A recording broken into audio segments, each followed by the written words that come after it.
ಇವತ್ತ ಸೋಮವಾರ ಅಂತ ಹೇಳಿ ಸಿದ್ದಾರ್ಡ್ ಮಠಕ್ಕ ಹೊಂಟಿದ್ವಿರಿ ಕಾರ್ತಿಕ್ ಹಚ್ಬೇಕಂತ ಹೇಳಿ. ಅಂತೂ ಇಂತೂ ಮಠಕ್ ಬಂದ್ವಿರಿ. ಜನ ಜಾತ್ರೆ ಆಗಿತ್ ನೋಡ್ರಿ. ಎಂತ ಚಂದ ಹಚ್ಚಿದ್ರ ನೋಡ್ರಿ ದೀಪ ಎಲ್ಲಾರು.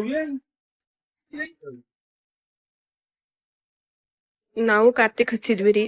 ದೇವ್ರಿಗ್ ಬೇಡ್ಕೊಂಡ್ವಿ ಎಲ್ಲಾರ್ಗು ಒಳ್ಳೇದಾಗ್ಲಿಪ್ಪ ಅಂತ ಹೇಳಿ. ನಮ್ಮ ಮಮ್ಮಿನೂ ಕಾರ್ತಿಕ್ ಹಚ್ಚಿದ್ರಿ. ನಾಗಪ್ಪಗ ಕೈ ಮುಗಿದ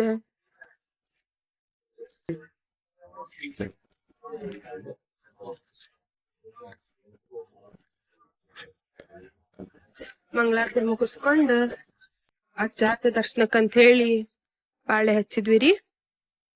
ಜಗ್ಗಿ ಪಾಳೆ ಇತ್ರಿ. ಸಿದ್ದಾರೂಢರ ಮತ್ತ ಗುರುನಾಥರೂಢರ್ದ ದರ್ಶನ ಮಾಡಿ ಶಿವಪ್ಪನ್ ದರ್ಶನಕ್ ಬಂದ್ವಿರಿ. ಶಿವಪ್ಪನ್ ದರ್ಶನ ಆದ್ಮೇಲೆ ಪ್ರಸಾದಕ್ಕ ಪಾಳೆ ಹಚ್ಚಿದ್ವಿ ನೋಡ್ರಿ. ದೇವ್ರ ಪ್ರಸಾದ್ ತಗೊಂಡ ಮನಿ ಕಡೆ ಹೊಂಟ್ವಿರಿ.